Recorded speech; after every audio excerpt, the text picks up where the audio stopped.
Bon, bonjour à tous, donc dernière partie du remontage, démontage, remontage du coup de la boîte de vitesse. Donc le dernier paragraphe, c'était on avait tout remonté, on avait purgé donc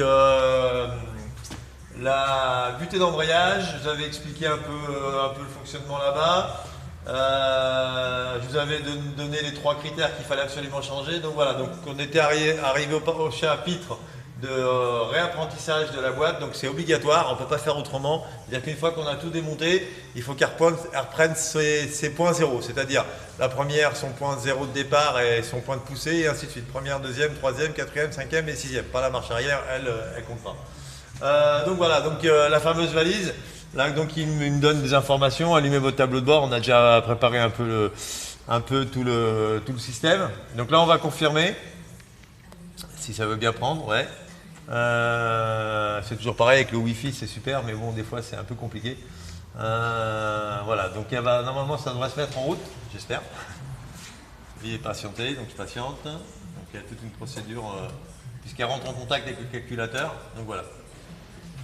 Elle me donne des informations, elle me dit pourquoi je fais ça. Alors, ce réglage permet de calculateur en transmission de détecter et de mémoriser pour chaque rapport la position initiale et finale de la fourchette de vitesse. Cette opération est effectuée après l'engagement de tous les rapports, etc.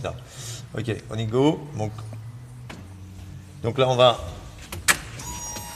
entendre toutes les vitesses qui passent. Donc, première, deuxième, troisième, et elle prend tous ces points initiaux.